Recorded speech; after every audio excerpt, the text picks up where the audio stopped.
One, two, three. Sounds all right over there. You're the last one of the day. Am I? How was it Yeah. today? God, I'm the thank last God. one of I the couldn't day. have done it earlier. I was kind of hungover. I gotta be fucking honest. I was like, fuck this shit. Well, you But it was perfect 4. I was like, okay, I could do 4, man. What time were you guys up till last night? No, we didn't do shit. I just went home, but you know, I was drinking that bloody wine. So, you know, it got me a little bit. But it was good because I just chilled out in my studio, did a little bit of work, and I appreciate you coming to the show last night. Oh, no.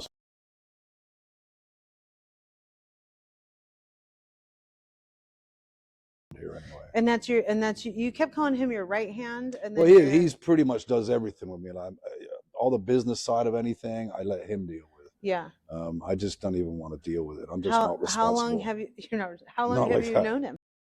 God, at least 10 years. Oh, that's longer nice. Than that, and even longer than that before. Just through the tattoo shop, he used to get tattooed. But we became very good friends about 5-6 years ago. We travel a lot together and do events like in Japan and in Europe. I want to. I want to really quick just have a quick introduction. Give me your intro pitch, and that way, so people who don't know you or you know, like they just know who you are. My name is Permanent Mark, and my friends call me PM or Mark. I guess there's a lot of Marks out there, so it's a lot easier to narrow us down, you know, like with PM, so that kind of stuck with me. I was tattooing for 30 years, and then I retired about 8 years ago just to concentrate on art specifically, because it was always very impossible for me to tattoo and then go home and want to draw. You know, it's the last thing you want to do. So I really had to give the tattooing up just to focus on the art world. I just got fed up with it, to be perfectly honest. After 30 years, I just got tired of it. The industry had moved on. But it wasn't, your tattoo career is pretty, I mean, it's pretty impressive. Yeah, no, it was an amazing career.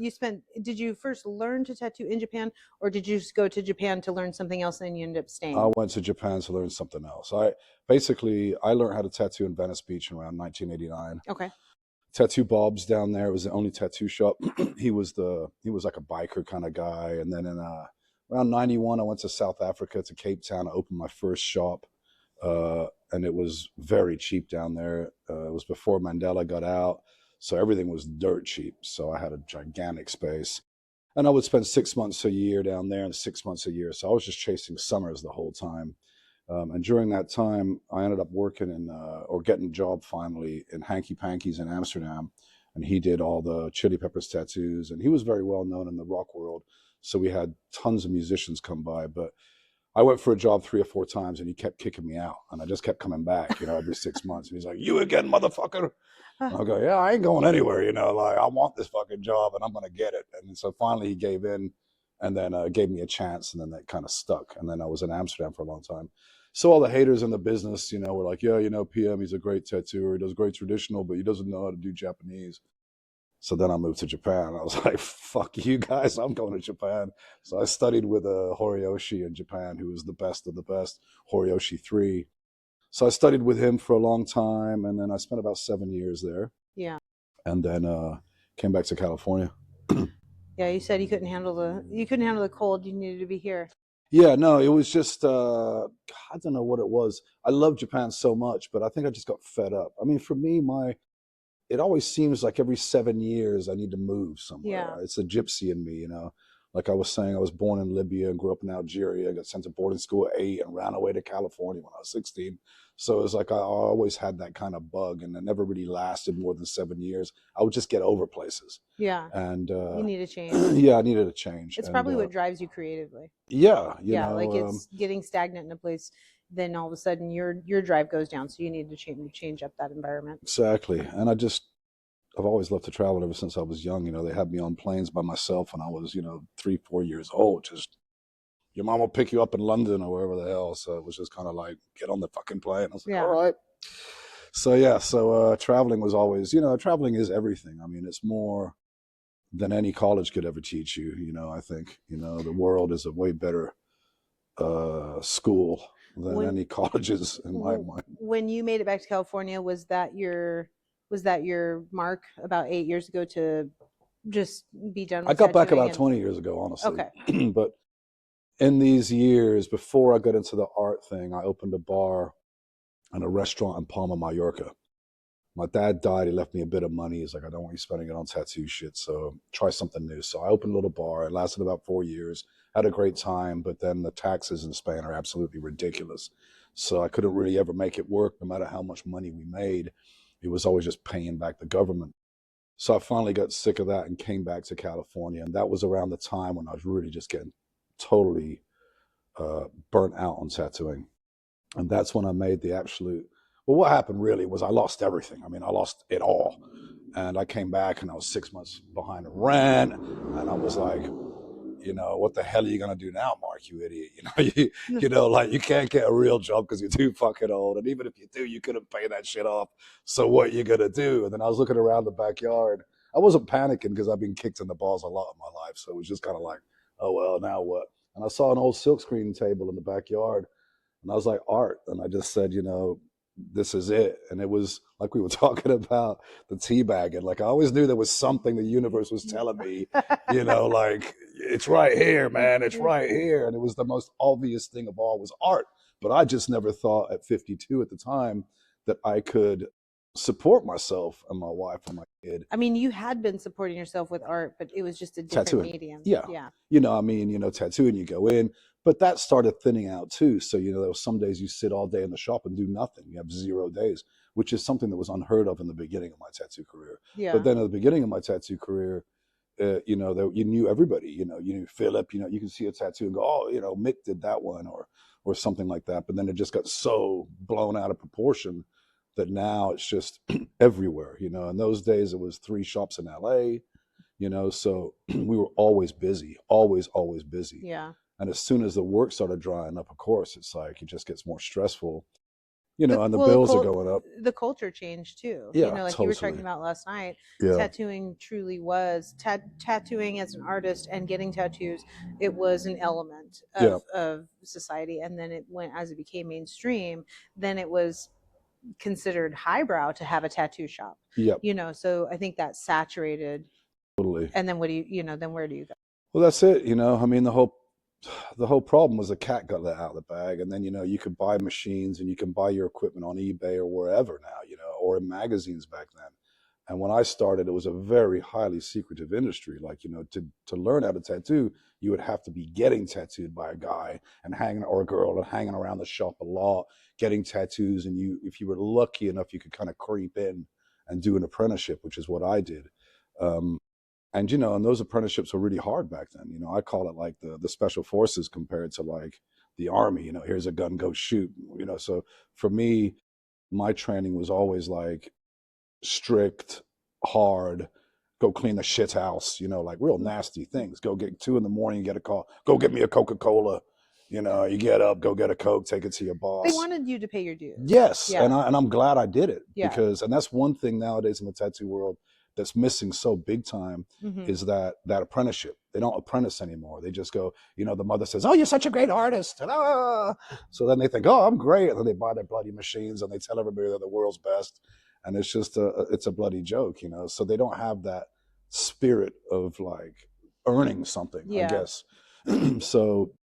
So that's why in the end, I just turned to art. But as soon as I figured it out, and I called Horioshi. I said, listen, let me do a print of you. He says, oh, yeah, no problem. And then a very famous tattooer in Switzerland. So I made 2 prints, like a lot of versions, but just one silkscreen with all different backgrounds, whatever. And I made like 13 grand in freaking 2 weeks, So I paid all my bills off. And I was back, and that was the universe going, hey, I told you, we've been trying to tell you for years, because I had magazines and clothing lines and bloody, I was on TV, I had a TV show, and just nothing ever seemed to work out. And so basically it was art. And it was like at that moment I said, all right, I'm never going to tattoo again. I want to commit myself to art. And even if I have to live in a car, I don't care anymore. My daughter's older than 21. She can live by herself. So I fully committed to it. And this is it for me. I mean, I'm not doing anything else until I die. It's over. No more bullshit. No more little side dramas. I'm just over. In the last 8 years, I mean, you said you started with silk screens, and that was something that we had talked about too. Is you really are trying to just kind of you're doing anything that is feeling creative and branching out. And so, what are some of the other Well, mediums? I gave myself a 10-year foundation course, kind of said. I said, all right, I got 10 years to really get there. But during those 10 years, just never get bored again, because I got so bored of tattooing that I began hating it. So with art, as soon as you're bored, you can switch up the medium, which is what I love about art, because there's so many mediums. It could last me 30 lives, you know. So for me, I got in first with the silkscreen because I had a bit of a background in it. And then I went into some collages, because in those days, Barnes and Noble and Borders would sell, you know, somebody's whole collection of art for $10. The books were this big, so I buy a $10 book, a piece of wood and some glue, and I made these giant collages. You probably saw the Basquiat over there. And so I was doing that for about a year and a half. Then I got into some sculptures and, you know, learned how to do a bunch of heads and some weird stuff. And then after that, I started getting into the cyanotypes, because I always loved Hockney's photographs. And I was always trying to figure out how to do those giant pictures of an image out of a lot of images, you know. So I got into the cyanotype, taught myself how to do that. And then somebody said, hey, can you put some color in it? So I started learning how to paint on top of it with liquid acrylics. And then I started getting really big, where I would get like 100 negatives and place them all together. So I have about a 9-foot tall Native American rabbit tail, which I glue all together, and then I paint on it. So I did that for a while. And then I went to Spain to bury my mother, or like go, you know, she died, so I had to like take care of that stuff. So when I came back, I was really over the cyanotypes. I didn't know quite what to do, and I was sitting at the bar, and there was this girl sitting next to me, and she was saying, you know, she makes these rugs, and I'm like, what, with a fucking loom? You do? She's like, no, it's like a machine. I'm like, really? And she goes, yeah. So she shows me this thing on YouTube, and I'm like, oh, bloody hell. So I paid her bill, and I said, see you later. I went home and ordered a bloody machine immediately. And I told my friends like Britt, I think I'm going to get into these rugs. He goes, rugs? Isn't that a bit weird? You know, rugs, really? I go, yeah, but, you know, it's not just rugs. I can see doing different things with that medium, you know, pushing that medium that people aren't taking advantage of now. So, you know, there was lots of frustration the first few months teaching myself. I didn't really have anybody. There was some YouTube tutorials, but they were pretty bad. But I finally, after breaking a few machines, I finally got the hang of it, and then it was just off to the races. Yeah. And then I just started trying to do like bigger art pieces out of that medium. And that's when I had found you. You were doing the show, Yeah. and I noticed all the, you know, you can, yes, they're technically rugs, but they're made to hang on the walls. Yeah. And that comes a lot from my upbringing in North Africa too, you know, hanging out in souks, in the markets, and rugs were always around and a part of my culture. Same as tattooing, because, you know, my maids had bloody facial tattoos. They were like, up in northern Africa, up in Libya and Algeria, the Tuareg and the Bedouins would have a lot of it. So the tattooing, I think, was placed there at a very young age for me, in my mind. Visually, you just found it stimulating. Yeah, totally, because it was just always there. Like the first person around me as a baby growing up was this big Arab lady in a kaftan with her face all tattooed and her hands all tattooed. So, you know, to me, it stuck with me forever. Yeah. And that same kind of thing happened with the rugs. And now with the rugs, I'm applying that kind of format to furniture. And then, like we were talking about, how I'd like to do some installations and stuff like that. I like to just try to push it as far as I can go with it. Yeah, and I'm really already thinking about what else I want to do. I mean, it's definitely clear you're not wanting to stay within any kind of boundaries.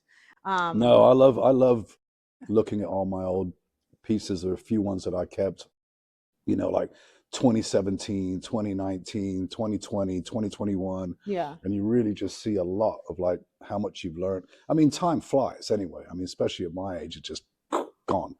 So it's like suddenly like, bloody hell, it's been 8 years, you know. So, you know. Do you think your success as now a visual artist, I mean, I feel like I already know the answer, but do you think that you have found, you know, you've gotten more out of the visual art than you ever did with the tattooing? Because you were, you were very, you even had said, I mean, not only were you prolific and you travel these places, but then that transitioned you into the entertainment industry as well. And you would think, outsider looking in, like, oh man, that's it, that's the pinnacle. And yet here you are, you're like, no, this is the medium, this is where I'm at. The universe just wanted me here. and it was trying to tell me that this is what's cracking, but I couldn't see it. So when it finally took everything away from me, where I had no choice but to do that, then it was blatantly obvious what it was all about. But for me, like I said, the art world has so much to offer me. Like there's just so much I want to do, like carving. And I mean, I could just think of so much shit that I could just quickly get into if I had someone around, like to show me. I'd be like, all right, let me try this for a while. Yeah. But, I like art moving on. I think you have to move on as an artist. I don't think you just get pigeonholed and it's the same thing for your whole entire career. As far as I'm concerned, I always wanted to change. I always want to push the boundaries. I mean, I want to have successful series and not so successful series, and that's totally fine, because it's got to get through me first to go out there. Like I'm the harshest critic there is. So for me, if I am putting it on a wall, then it's past my because I'll burn the shit. I'll throw it away. Oh no, don't do that. Well, no, I mean, I just if it's just not good enough or it's lazy, it's gone. And, yeah. But I do so much. Like I create a lot, so I don't have to be that. I can be picky. Your show that we went to, it was we had heard about it. We had gone to a show in Oxnard for something. It was just one of those days like, oh, let's hit something else. So we go and we walk in, we see the crowd, we walk in, and as we're going through, as someone who does art exhibits professionally, I'll wander in anywhere. I want to see I want to see what's happening. Yeah. So we kind of wander in, and I did the first thing that kind of caught your eye was definitely the rugs, because it's just, they're so big and vibrant. And I think the one specifically you had there definitely had the sort of tattoo appeal or style, to it. And so they're beautiful to look at. And it wasn't that I don't want to say I wasn't impressed with it, because that's not what I mean. It was just like, okay, that's cool. Like, I can see it. I like the colors. Like, all right, let me see what else there is. But the thing that really drew me to you as an artist was the pen and ink. Yeah. And I know, and that's why I said I didn't really know who you were, whose art was whose, and because there was a couple stations. So I saw someone that was standing next to it, and I said, "Oh, are you the artist for this?" And he looks at me like I was crazy. He's like, "No." He's like, that's PM. And I was like, okay. All right, well, let me go track this person down. I don't know what I'm asking for. It's clearly not, we're a little probably more uptight than the crowd that was there. So I go I tracked down PM. And so then, I think I listened to you for a good 10 minutes. Yeah. I don't even know that you took for sure. I don't even I like to talk to everybody, like I'm very interested in people. If you're going to take the time to come to my show, I'm going to take the time to have a chat with you. There's nobody leaving that fucking place without me saying hi to you, like that's why I'm just all over the damn place. That's what intrigued me, though. I love the story, and like I said, I don't even think you took a breath, and I was just sitting there. I want to hear everything. Like, I want to hear how you got here. Yeah, I want to hear it. But the pen and ink, when I saw that, it was abundantly clear that it was it wasn't just the conceptual application of your art. You had this intrinsic talent. And pen and ink is something that's so bare bones. Yeah. And so, and it is something, if you can execute that, and not make it feel like just some kind of drawing class, but really, truly a piece of fine art.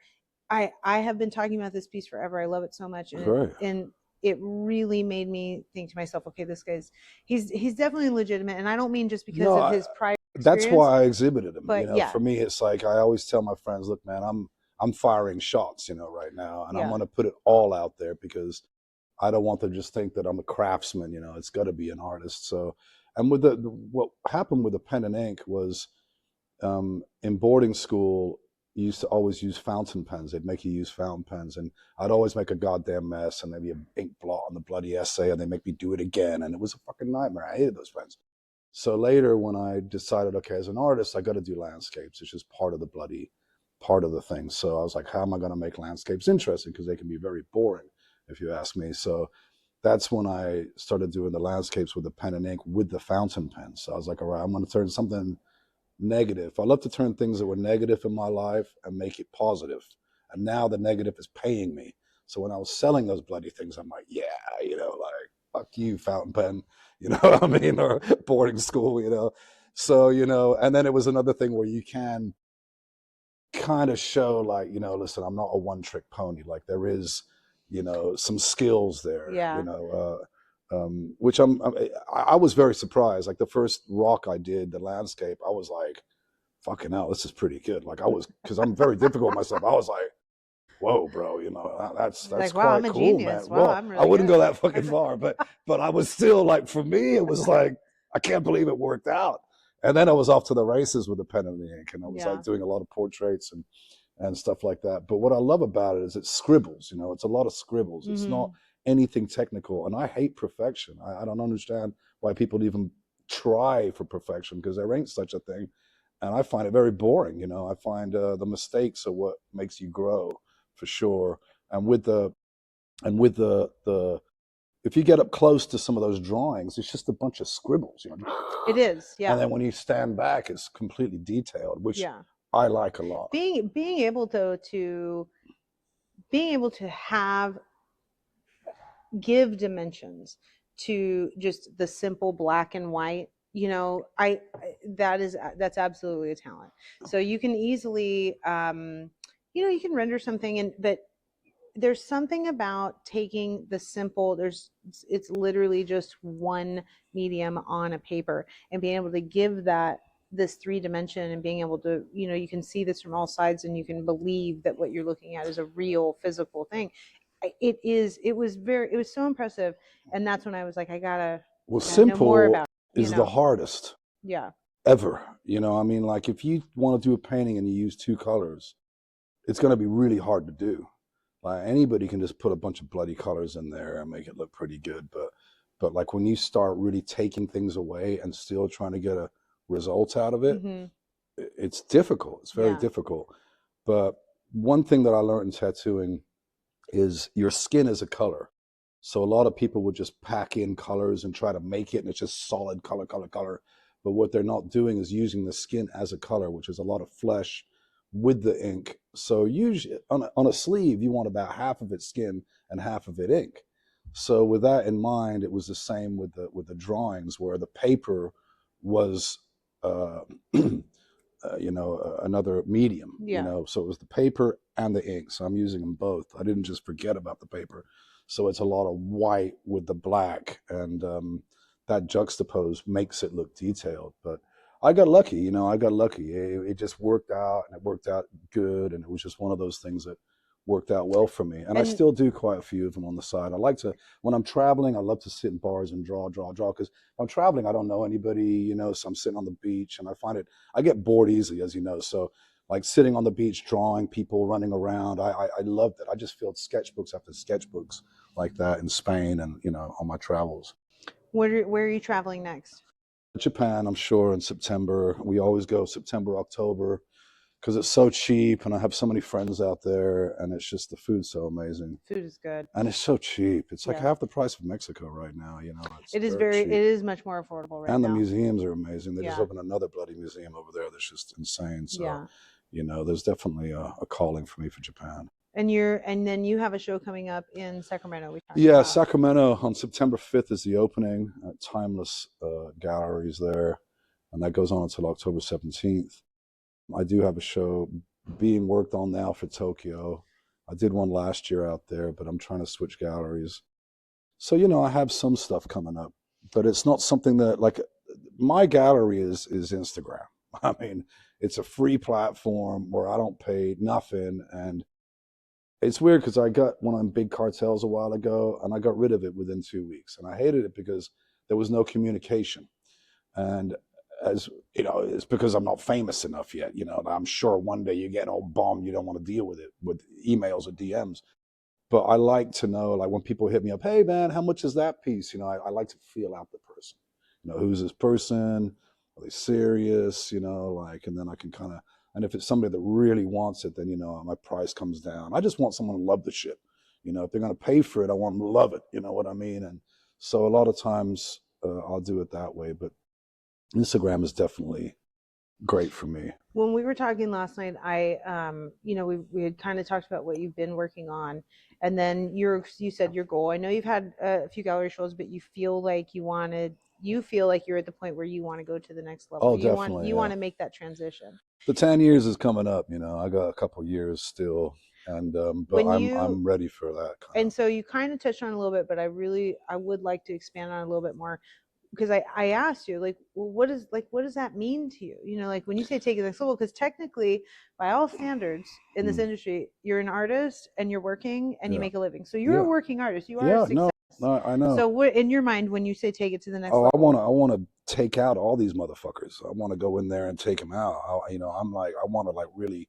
I find there's a lot of good art, but there's a lot of bad art, and I find it a lot of it's very boring. And I'm not saying mine ain't.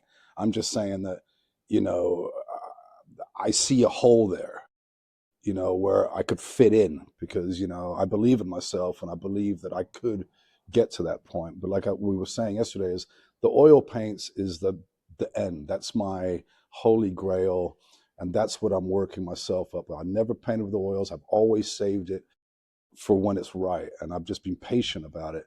So that obviously, as an artist, as a fine artist, you've got to get into some oils at some point in your career.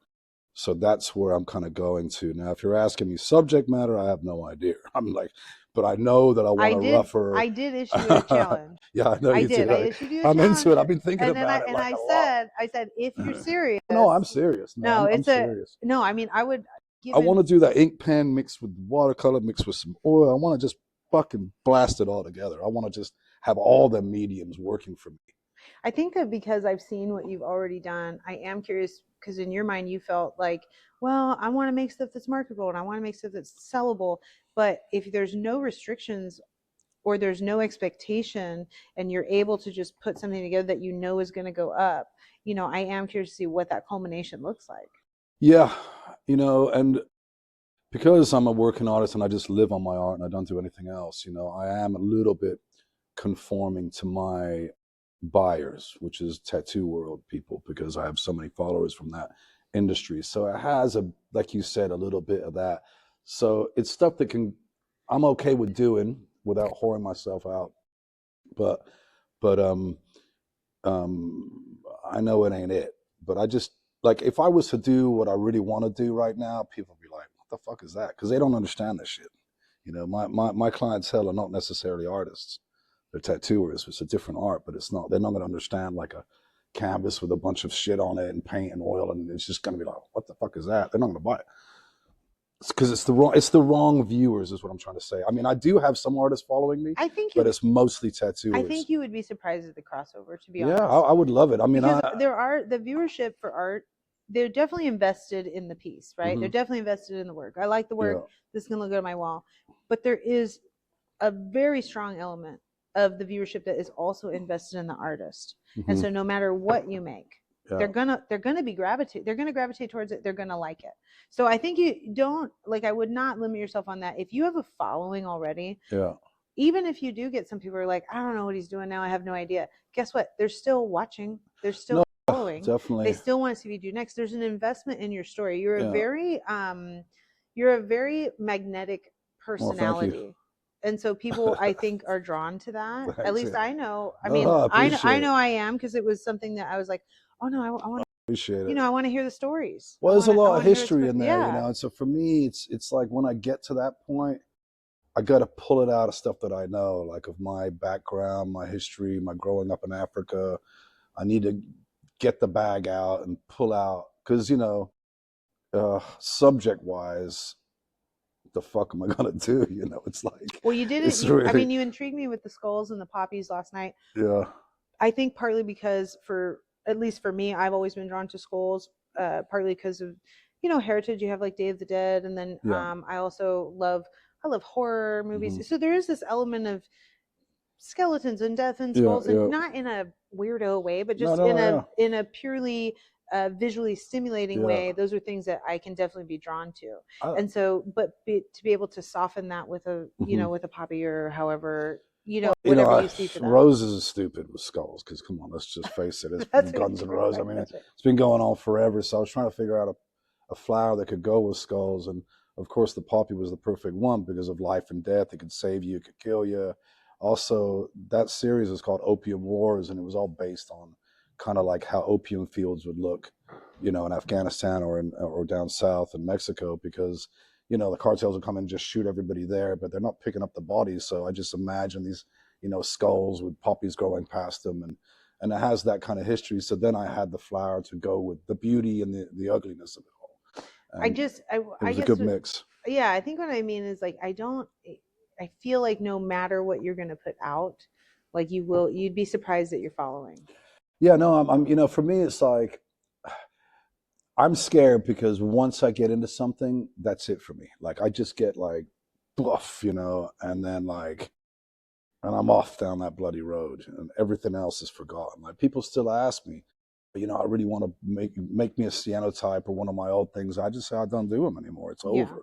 That was back then, 2023, 2024. You should have got the shit then, so it's done. I think I'm never going to go back. To be honest, I think that's actually the way to go. Yeah, I don't want to. Partly because it's a medium, it's still you're doing it, but then partly if you can't make any more, then the value of those are going to raise as well. Exactly. I have people actually trying to track down some of my old collectors to get some of those actually. Yeah, I think that it's like I told you last night, I'm very interested in the direction you're going. You did have me stumped for a minute with the sarcophagus. I will tell you, I was like, I don't know what's happening right now. I don't know how much wine is flowing.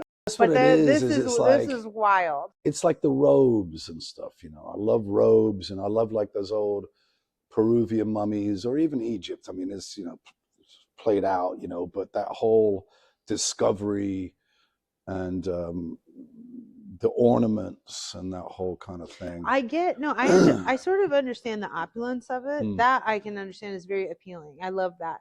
But when you were talking about you wanted to build a sculpture, please let's hear it again. I'm wondering if it's going to sound the same. I'd love to hear it again if it's going to sound the same as it did last night. Well, basically, I want to make a kind of a coffin, but not really a coffin. It's basically lined with my rugs. So it's all completely lined. And the mummy will have the robes also made like I do them. And then I want to make the head and the hands out of pottery, out of clay. And then I want to make the jewelry to go with it. But I also want it to be my own kind of weird imagination and not based on Egypt or Peru or anywhere where these mummies are from. So it's a completely new kind of fantasy thing. And I guess that idea just came because I'm trying to like find what can I do with this rug application? What more can I do? And robes keeps coming up in my mind, like those big robes, ornate robes. I think you have something definitely. I mean, it's definitely something that's not going to be sellable right away.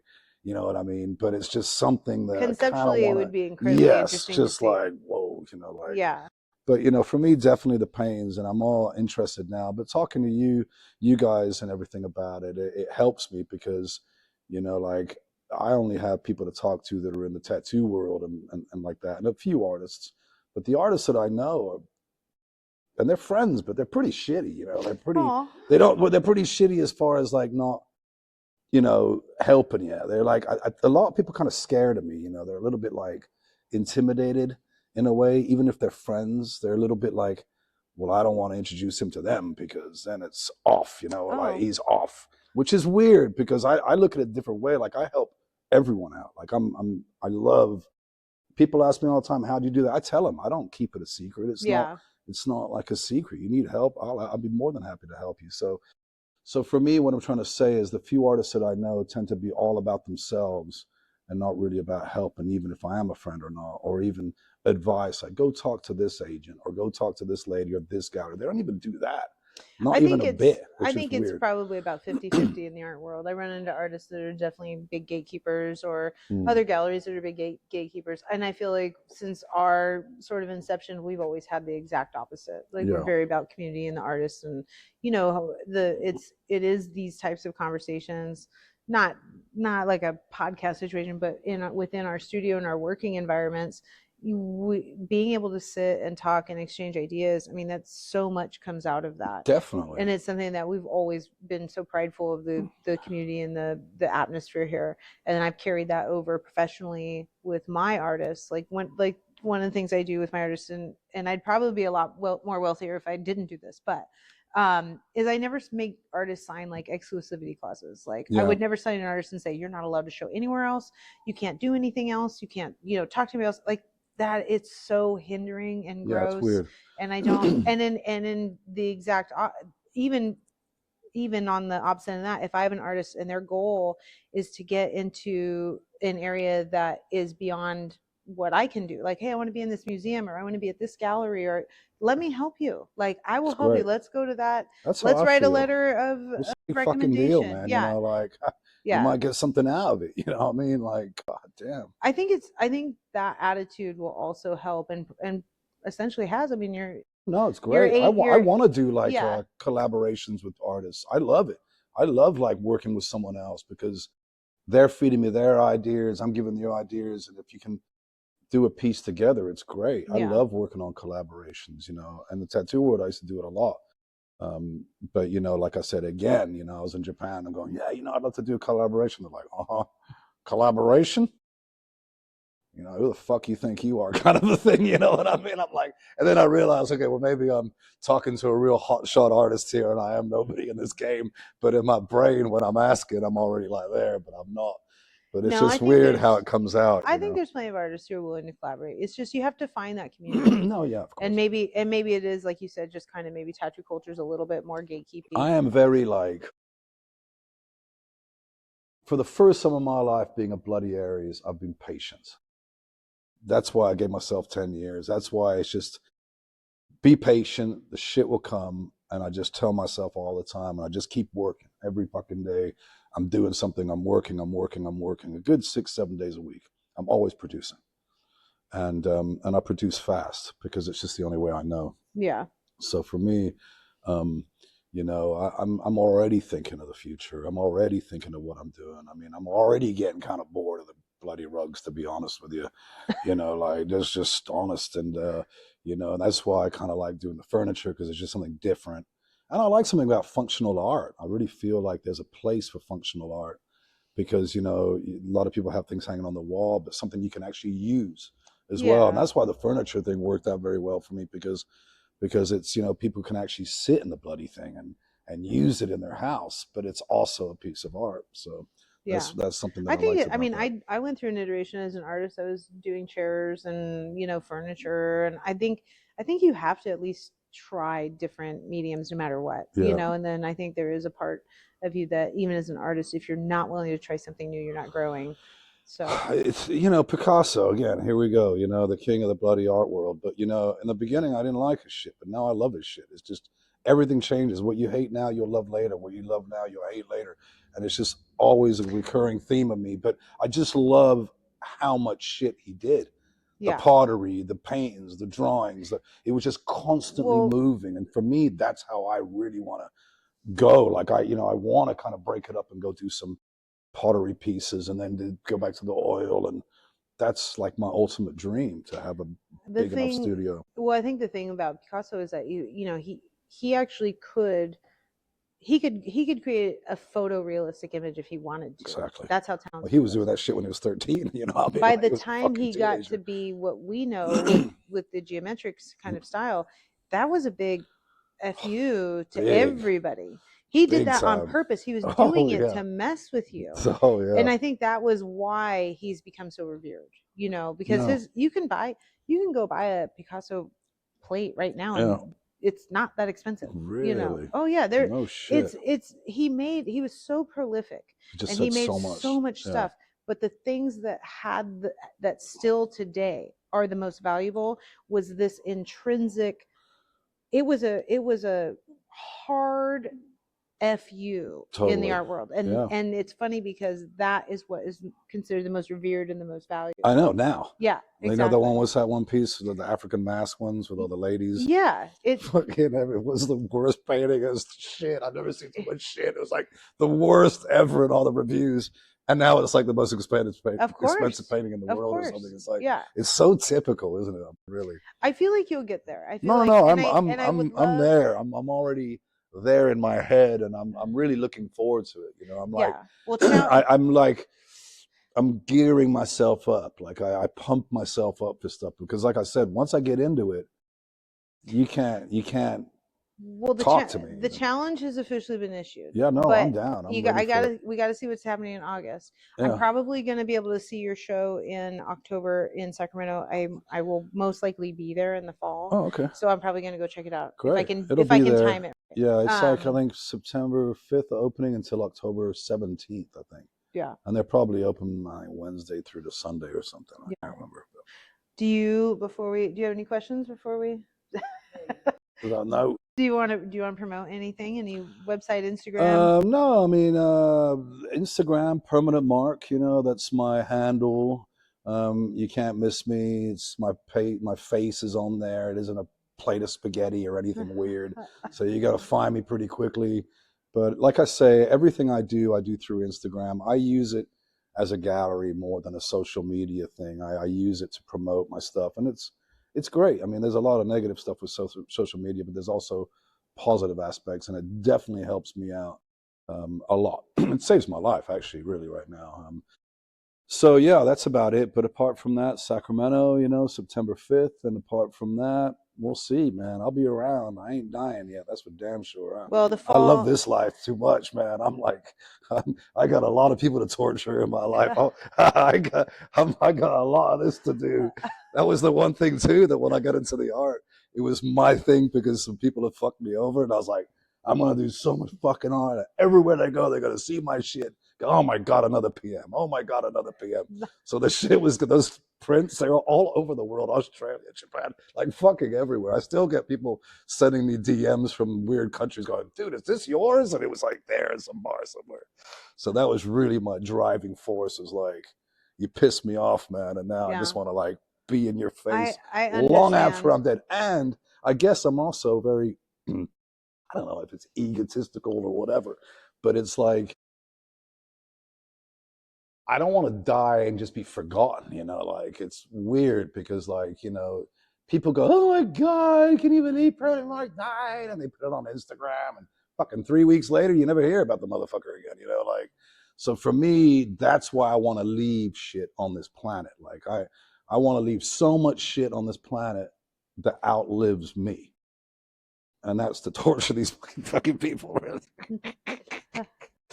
It's totally like, it's a horrible thing to say, but it's totally like, it's fuel to my fire, you know. But I'm interested. I'm really looking for the future, and meeting you guys is great too, because you guys are in the art world, and like I say, it's hard for me to talk art because a lot of the people that I hang out with, they don't understand art in the slightest. So I don't really have anybody to talk about it, you know. So it helps me having friends like you that can kind of like, I can, because I'm very honest and I'm very straightforward, and I'm very and I take advice, and I can take bad criticisms completely, because I went to boarding school. This is my whole life, and everybody that trained me in the tattoo world, they're all like, "Oh, fuck you, Mark's a pile of shit." You know, it happened to me all the time. So I was like, okay, I don't get hurt. So you know what I mean is, I'm very open ears. I really want to learn. I mean, to be, again, outsider looking in, as far as, you know, your body of work so far, I feel like you're already a success. If you're making work, you have a studio, you're getting paid, this is your living. That's the definition of a successful working artist. Yeah, it's been 8 fucking years. I mean, when I started this shit, I was like, every night I go to bed and I'm like, okay, motherfucker, man, 6 more months, no more tattoo. I don't want to be in a tattoo shop. 6 more months. And I got to 6 months. Like, okay, another 6 months. And I said, okay, a year. And it was like that. It was like literally chopping little bit, bit. You know, just give me another couple weeks. Give me the next month. You know, let me just keep going. And I just kept doing it and psyching myself up too as well. I have no doubt that and now it's been 8 years, and it's been good, and I didn't have to go back to tattoo, and I didn't have to go back sit in the shop. I didn't have to, you know, chicken out on the whole thing. I mean, it hasn't been easy, but it's also been great. But life is like that, and it's all like good and bad. It's yin and yang. It's not all good and all bad. It's just a mixture of both. I think you'll make it. Yeah, I'm stoked. I'm looking forward to it. No, you got my my imagination pumping last night. I want to see new work for sure. Oh yeah, I'm gonna come out with something. I have no idea what the hell I'm gonna do, but I'll come up with something. Okay, good. Well, you know, you had me at raw canvas. So yeah. No, raw canvas, paper. I love all that shit because the mediums are really what attract me too. You know. I'm excited. Great. Well, thank you so much for having me. Thank you. I appreciate it. Love. Thank you. Thank you so much. Yeah. Congratulations on the show, and I'll see you soon. Yeah. Thank you. For season 3. Nice. I renew. Yeah, that's what I heard.